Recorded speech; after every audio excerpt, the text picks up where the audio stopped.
What's up, dudes and dudes to the internet? My name's Seth, and today we're going to be talking about the gems that you want to avoid, while also mentioning that in future updates, after the megalithic update, there's going to be the big shadow tower update, which is going to end up adding subclasses. I talked about that in another video, but devs have also ended up mentioning that with that update, we're going to be able to reroll gems. Now, from what I've heard, you're only going to be able to reroll one of the gem stats or at a time, and then you're going to be able to kind of pick and choose a little bit more cautiously which stats you actually want. So when that update ends up hitting, you're not going to really need to avoid any types of gems because you're just going to be able to randomize all the stats. Of course, I'm sure they're going to make it very expensive and have a little bit of a trade-off to it. But for right now on the PC version, of course, you're going to be focused on the Trinity 3, the perfect gems, right? So take my Neon Ninja, for example. This right here is not a perfect gem. It's got physical damage, critical damage, and max health. But on my character, I actually have over 100% crit hit. So that's why I can sacrifice it for the maximum health.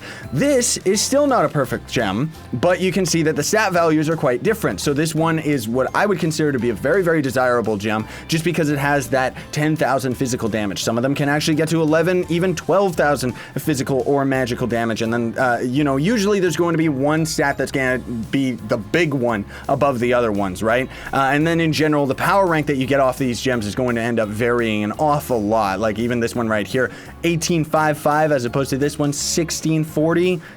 Like seriously. But this is going to be the most desirable class gem for most of the physical based characters. So it's got crit hit, physical damage, and crit damage. That is the Trinity 3 of a perfect gem. Now, on top of that, you're watching out for a gem that is going to end up starting with all three of the stats rather than one that only has two stats, because what that means is if you end up having two stats, you'll get that gem to level 5, and then it's going to unlock the third stat ability, meaning that any of the stats that would normally go to the other abilities to actually making them stronger instead is wasted to actually unlocking that gem. Now, depending on the stat value and the power rank value of the gems at level 1, a lot of people can actually determine whether or not the gem is going to end up being very, very powerful at the end. But for the most part, you just kind of gotta go for it.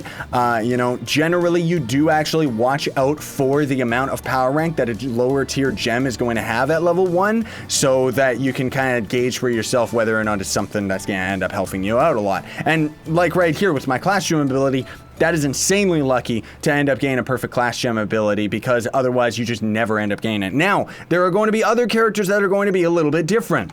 And by other characters, I mean that there's only going to be DPS and tanks. So there's going to be the people that end up fighting, which the perfect stat gem is going to be physical or magical, crit damage, and crit hit. And you kind of just gauge which stats that you actually need based on how you're actually doing. Do you actually have enough crit hit that you're pulling enough crits off? Or is your damage just too low? Generally speaking, as a rule of thumb, I try to get as much raw physical or magical damage, and then don't really worry too much about the crit damage, because honestly speaking, it only ever has a big part to play once you end up getting to some real high serious damage numbers. And even then, honestly speaking, I would trade crit damage for raw damage any day of the week, right? So for other characters, like right here, we've got the Tomb Raider, who is actually a tank character. You can end up building him towards a physical character, and I have tutorials talking about how you actually build each individual class for U9 and for actually farming and stuff, whether they're damage or tank and stuff like that, right? But for a character like this, I have my Tomb Raider built as a tank. So the perfect quote-unquote gem that you can actually get for a tank is max health, and potentially health regen. But generally speaking, health regen is a very useless stat in this game. It doesn't really have that much of a part to play. It doesn't really do much of anything for most of the characters. So you generally just avoid it or don't really need it. It's actually one of the worst stats that you can ever end up getting on a gem, right? So otherwise, just max health and max health is going to be the absolute ideal that you're going to go for a tank character. And then otherwise, again, you're just going to want to avoid health regen. A really bad gem that you can end up getting is like maybe max health regen, and let's say crit hit or just raw damage or something like that. That's not going to be a good gem for a fighter character or even for a tank, because unless it's got that double max health, you're not going to want to actually use it. And then again, it becomes even more complicated with not only the empowered gems because of the different abilities that they end up having, but also just the class gems in general. Now, one thing I did want to brush upon here very, very briefly, because lots of people run into it, is be very, very careful at what the title of an empowered gem gem actually says. So with this one, for example, it's a stun burst gem, meaning that this one ends up having the passive ability, taking damage has a chance to spawn a ring of stunning projectiles, briefly disabling affected enemies. Only one such gem may be socketed at a time. That's an okay gem for most every character. You don't really gotta worry about it. Cubic Curtain is one that's actually a very defensive gem, so that one's very, very useful for any character in general.